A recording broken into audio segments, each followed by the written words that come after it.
Hola, bienvenidos a las clases de matemáticas para el ingreso a algunas instituciones de las fuerzas del orden. Mi nombre es Robinson Chicaiza y en estas clases de matemáticas aprenderemos lo fundamental que necesitamos para el correcto desenvolvimiento en cada uno de los exámenes. El día de hoy trabajaremos con el módulo de lógica matemática. Hablemos un poquito acerca del contenido del módulo.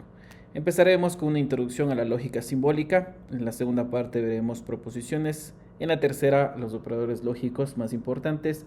En la quinta, las proposiciones compuestas. Y en la sexta parte hablaremos sobre las formas proposicionales como la tautología, la contradicción y la contingencia.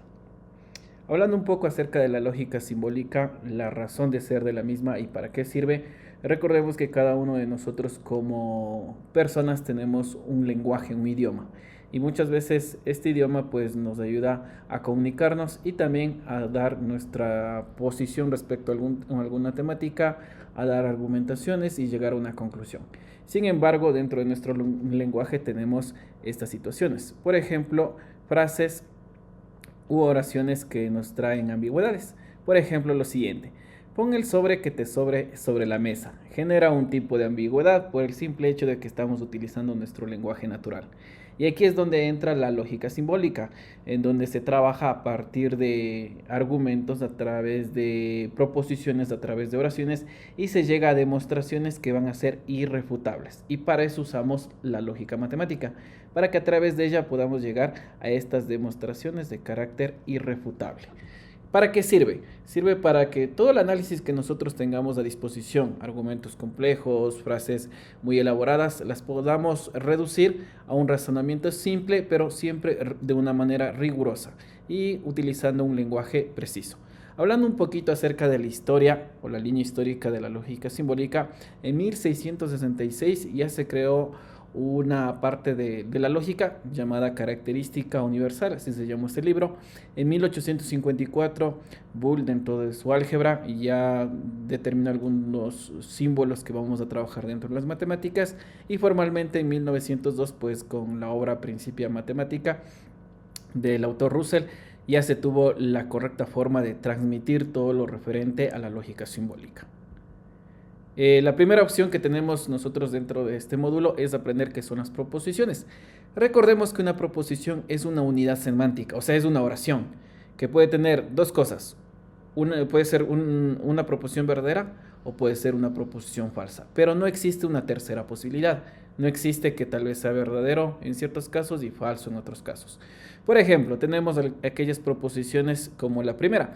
Las proposiciones las ponemos con las letras P, Q y R. Vamos a poner de esta manera. Por ejemplo, el P, 5 es un número primo. Recordemos que el 5 sí es primo, entonces esta proposición sería de valor de verdad verdadero. La siguiente le vamos a nombrar como Q y quedamos de esta manera: menos 17 más 38 es igual a 21. Y esto obviamente pues es 21 y esto es igual también al 21. Entonces esta proposición de acá tiene un valor de verdad de verdadero. Así se llama al valor que yo le doy, valor de verdad. Y la siguiente es R, donde me dice todos los números enteros son positivos. En este caso, esta proposición, el valor de verdad de esta proposición es falsa. ¿Por qué razón? Porque los números enteros pueden ser positivos y negativos. Y la última vamos a dejar aquí para que tú lo hagas en casa. ¿Qué piensas que es la siguiente? Vicente Rocafuerte fue presidente de Ecuador. ¿Puede ser verdadero o falsa? Averígualo. Y aquellas que no son proposiciones. Por ejemplo, oraciones imperativas: lava el auto por favor, cállate, abre la puerta, cierra la ventana. Todas ellas no caen en la parte de ser una proposición, porque pueden tener distintas denominaciones. Interrogativas, por ejemplo, ¿cómo estás? ¿Cómo te ha ido? No pueden ser proposiciones. Referente a las ecuaciones, x más 5 es igual a 9, o una inecuación tampoco puede ser una proposición. ¿Por qué razón? Porque dependerá del valor de x que yo le coloque aquí. Esta proposición puede ser verdadera o falsa. Ejemplo, si a la x le ponemos que vale 3, por ejemplo, 3 más 5, que me dice en la parte inferior, es igual a 9, y este valor de x que acabamos de colocar ahorita es 3, ¿no? Entonces 8 me queda igual a 9, y esto es falso, ¿no? Porque el 8 no es igual a 9. Pero si tal vez a la x yo le coloco un valor de 4 y le sumo el 5, esto me va a quedar lo siguiente, ¿no? 9 es igual a 9, entonces esto sí es verdadero. Fíjate que de acuerdo al valor que yo coloque en X, dependerá el valor de verdad de la proposición. Entonces por esa razón, esta no puede ser determinada proposición. Y también aquellas cosas que no son comprobables, por ejemplo, mañana se acabará el mundo, quién sabe que mañana se acabe o no se acabe. Esos son proposiciones. Ligadas a las proposiciones tenemos los valores de verdad y las tablas de verdad. Entonces, si tenemos una proposición, fíjate, acá tenemos una sola proposición, vimos en la diapositiva anterior que teníamos dos valores de verdad. Una puede ser el valor de verdad de verdadero y el otro valor de verdad podría ser el falso. Súper simple. Pero ¿qué pasa si ahora tenemos dos proposiciones? Podríamos hacer este esquema, ¿no? Una proposición P cuyos valores de verdad es verdadero y falso, puede ser cualquiera de las dos, y una proposición Q cuyos valores de verdad también sea una verdad en ciertos casos y una falsedad tal vez en algunas otras condiciones. Si queremos operar con las dos variables, fíjate que tendríamos que hacer un mix entre verdadero con este verdadero, un verdadero con este falso, ahí está, dos combinaciones, un falso con este verdadero y un falso con este falso. Para no realizar todo este procedimiento se crea esta tabla de verdad. Se empieza de esta manera, verdadero en la primera columna, falso, verdadero, falso, de uno en uno. En la siguiente columna, en cambio, dos verdaderos siempre empieza con verdadero y dos falsos. Fíjate que nos ahorramos el simple hecho de tener todas estas líneas de comunicación entre P y Q de esta manera, sino más bien de una manera más ordenada. Y cuando tenemos tres proposiciones, fíjate que en cambio el número de filas incrementa a 8. Recuerda, siempre empezando desde verdadero a falso, de uno en uno, la siguiente de dos en dos, verdaderos y falsos, y la siguiente de 4 en 4. Si tuviéramos una columna siguiente acá al lado de la P, sería de 8 en 8, ¿no? ¿Sí? ¿Cómo sabemos cuántas columnas tenemos? Fíjate en lo siguiente, que es 2 elevado a la n. 2, la n es el número de proposiciones que yo tengo, P, Q, R. Hagamos cuenta que en este caso yo tengo, en cambio, 4 proposiciones, P, Q, R, S. Esto quiere decir que esto sería 4 y 2 a la cuarta sería 16 filas o 16 alternativas que debo considerar. Así que super pilas, chicos, en un examen lo que máximo te van a colocar son 3. Sin embargo, te coloqué ahí para un valor de 4 proposiciones. Vamos con los operadores lógicos. Existen los más importantes, lo vamos a nombrar en este momento. Habrá una regla y a partir de esa regla también podemos utilizar nuestro lenguaje común y también estará ligada con una tabla de verdad que te voy a pedir que siempre te la grabes y la tengas de memoria. La definición de negación es, si yo tengo una preposición o proposición P, la negación es decirle no a esa proposición. ¿Sí? Un ejemplo rapidito si no lo entendimos. P, tengo un billete de $5. ¿Cuál sería la negación de P? Si yo tengo un billete de $5, la negación sería no tengo ese billete de $5. Fíjate que la palabra no se refiere a la negación. La negación lo puedes poner así, con esta L invertida o con esta S también invertida. Negación del P. Otro ejemplo, no quiero hacer el viaje. Fíjate que aquí la P ya incluye una negación propia de la frase, ¿no? Podemos colocarlo de esta manera. P es, no quiero hacer un viaje.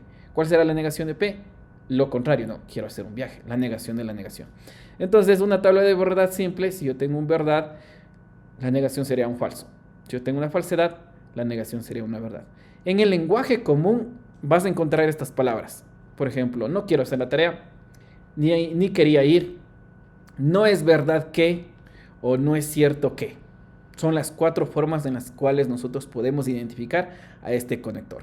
El siguiente conector es la conjunción. Fíjate que la conjunción utiliza este conector, esta V invertida, y siempre está ligada a una regla, ¿no es cierto? Esta regla obviamente está ligada también con la tabla de verdad. ¿Cómo quedaría? Si tengo yo dos proposiciones P y Q, la conjunción de P, conjunción Q, es verdadera únicamente cuando ambas son verdaderas. Vamos a nuestra tabla de verdad. Fijémonos en esto, mira. Debes aprenderte eso. Si es verdadero, si las ambas son verdaderas, entonces el resultado es verdadero. Caso contrario, mira, todos estos de aquí son casos contrarios. Caso contrario, todas las demás son falsas. Y obviamente tenemos un ejemplo donde lo ilustramos de esta manera. P, obtengo buenas calificaciones. Q, gano la beca. ¿Cómo se leerá P y Q? Obtengo buenas calificaciones, que era P, y que es la conjunción, gano la beca, es una Q. Tenemos otro ejemplo que lo puedes leer. Y también dentro del lenguaje común, recuerda que podemos tener estos conectores lingüísticos, ¿no? La I, estoy de vacaciones y, estoy de vacaciones pero, estoy de vacaciones más, estoy de vacaciones coma o estoy de vacaciones punto y coma. Todas ellas representan exactamente el mismo conector. El siguiente conector, la disyunción. Aquí tenemos dos disyunciones. La una llamada disyunción inclusiva y la otra se llama disyunción exclusiva. Fíjate que la diferencia es que la una es una V hacia arriba y la otra es una V con una línea en la parte inferior. Si tal vez en un examen te dicen disyunción a secas, así, eso significa que es una disyunción inclusiva. El nombre y el apellido es disyunción inclusiva, pero si solamente te dicen disyunción, lo muy probable es que estemos hablando de la primera. La regla ligada a esta disyunción inclusiva. Falso si solamente es falso solamente cuando el valor de verdad de ambas proposiciones sean falsas. Veamos nuestra tabla de verdad. Es falso cuando ambas son falsas. Mira, es falso cuando ambas proposiciones son falsas. Caso contrario, todas las demás serán verdaderas. En el lenguaje común se escribiría de esta manera. Tengo un libro de trigonometría y tengo un libro de álgebra. Tengo P y Q. ¿Cómo yo leería P disyunción Q? Tengo un libro de trigonometría O. Fíjate, este es el conector O, uno de álgebra. Y listo, esto es la disyunción inclusiva. La disyunción exclusiva, en cambio, nos dice lo siguiente. Es verdadero cuando solamente una de ellas, de las proposiciones, es verdadera. Tenemos la tabla de verdad en la parte inferior. Veamos. Debe ser verdadera únicamente cuando una de aquellas, de la P o la Q, sea verdadera. Mira, aquí tengo verdadero o falso. Tengo una de ellas es verdadero. La respuesta de la disyunción exclusiva es verdadera. Y en la parte de abajo igual, mira, tengo falso, verdadera, al menos una es verdadera, entonces la respuesta es verdadera.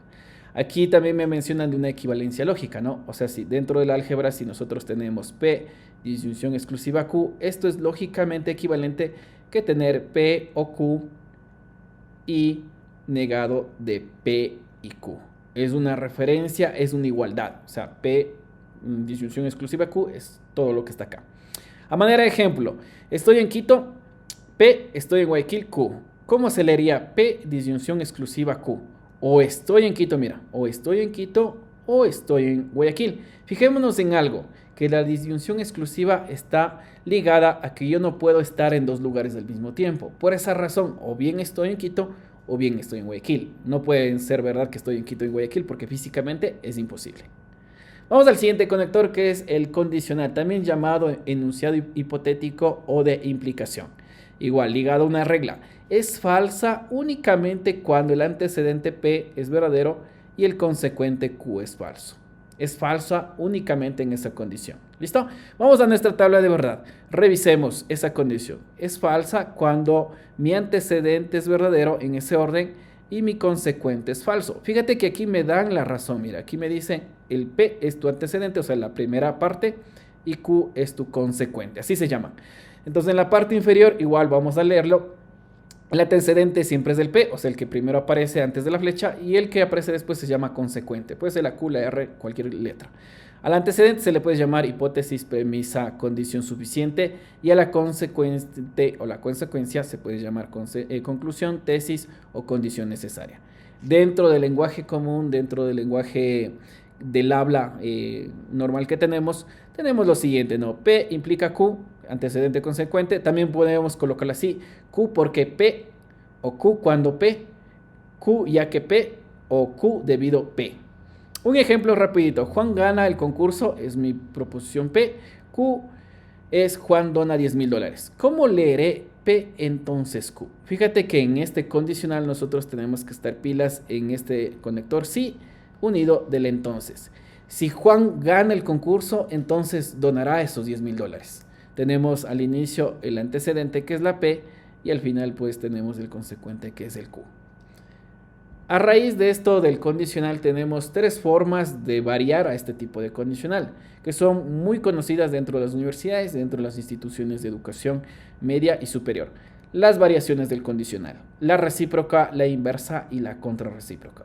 Hay que entender que la recíproca y la inversa son representaciones simbólicas a partir del P entonces Q, pero no son equivalentes. Vamos con la primera. La recíproca es darle la vuelta, mira. O sea, si tú tienes P entonces Q, la recíproca me dice que yo le puedo dar la vuelta Q entonces P. Pero estas dos maneras que acabamos de colocar no son equivalentes, no son iguales. No necesariamente son iguales, ¿no? La inversa. Igual, si yo tenía P, entonces Q, la inversa es colocar la P, colocar la Q, pero negar ambas. Y tampoco son equivalentes a decir P entonces Q. No son equivalentes, son variaciones del condicional. Y al finalizar también tenemos la contrarrecíproca, y aquí sí hay que hacer hincapié en algo, que en la contrarrecíproca obviamente sí habrá una relación de equivalencia. ¿Qué significa eso? Que si nosotros tenemos P entonces Q, esto sí es lógicamente equivalente a su contrarrecíproca. O sea, dale la vuelta a la Q, dale la vuelta a la P, el condicional y ambas negadas. Esto de aquí es exactamente lo mismo que esto de acá. ¿Okay? A manera de un ejemplo tenemos una proposición original. Si n es un número divisible para 6, esto sería mi P, entonces, aquí está el condicional, entonces es divisible para 3, sería mi proposición Q. ¿Cómo saco la recíproca? La recíproca, acuérdate que era dar la vuelta, ¿no? Entonces sería, si n es divisible para 3, fíjate que esto era la Q, entonces es divisible para 6, que era la P. Vamos a la siguiente, la inversa. La inversa, en cambio, era colocar P, colocar Q y negarlas, ¿no? Entonces, fíjate que aquí ya tenemos la negación. Si n no es divisible para 6, o sea, sería negado el P, entonces no es divisible para 3, que sería negado el Q. Y a la final tenemos la contrarrecíproca, en donde nosotros colocamos la P y la Q de manera contraria y la negamos, ¿no? Si n no es un divisible para 3, entonces no es divisible para 6. Colocar esto es exactamente lo mismo que haber colocado la frase original, solamente con la contrarrecíproca. Entonces, tener mucho en cuenta de que en los exámenes de admisión te pueden preguntar por aquellas tres variaciones del condicional. Y vamos al último conector lógico, que es el bicondicional. En el bicondicional nosotros tenemos lo siguiente, igual una tabla de verdad con su respectiva regla. ¿Cuál es la regla del bicondicional? Es verdadera cuando ambos valores de verdad son iguales. ¿Qué quiere decir esto? Vamos a la tabla de verdad, mira. Si yo tengo verdad y verdad, son iguales, no, las dos son iguales, eso quiere decir que mi respuesta es verdadera. Igual acá, mira, las dos son iguales, en este caso son falsas, y la respuesta es verdadera, caso contrario es falso. ¿Sí? Vamos a poner a manera de un ejemplo, aquí tenemos lo siguiente, un triángulo es equilátero, y la Q es un triángulo es equiángulo. ¿Cómo se leería P bicondicional Q? Un triángulo es equilátero, sí, solo sí, mira, esta palabrita de aquí se refiere al bicondicional. Sí, solo sí es un equiángulo.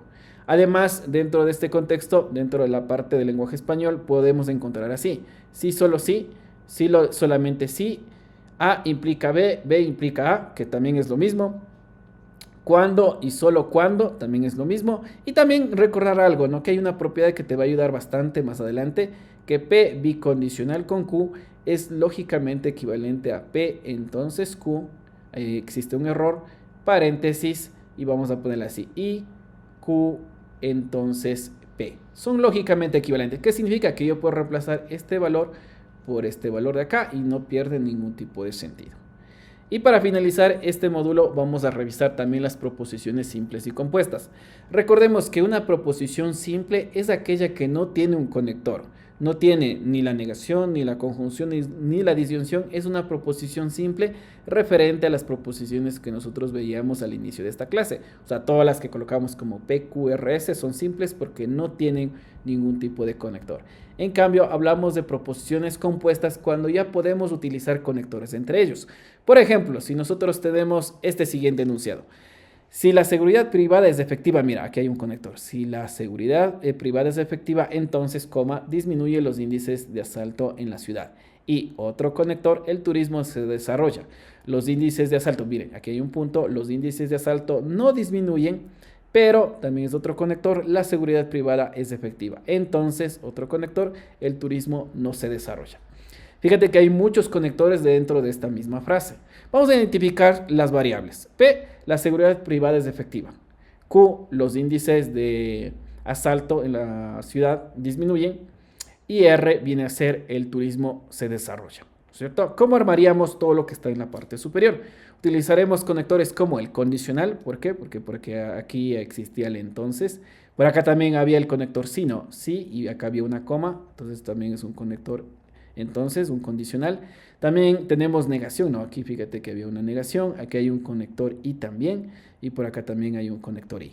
¿Cómo nosotros traducimos del lenguaje simbólico, del lenguaje de proposiciones compuestas, porque ahorita estamos utilizando los conectores, a un lenguaje simbólico? De esta manera, P entonces Q y R, paréntesis y negación de Q y P, todo esto entonces negado R.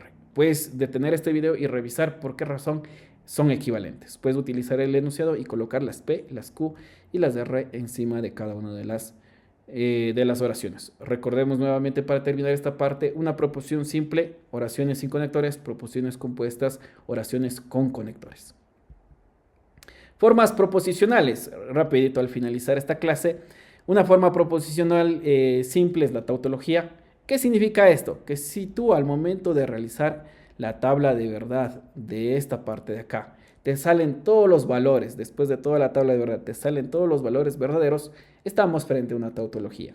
¿Qué es una contradicción? Igual, realizamos la tabla de verdad de la contradicción y después de generar esta tabla, nosotros tenemos todos los valores falsos, se llama una contradicción.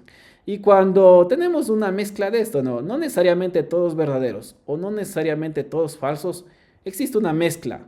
No tenemos ni verdaderos ni falsos, sino es una mezcla. Entonces estamos en favor de algo llamado la contingencia.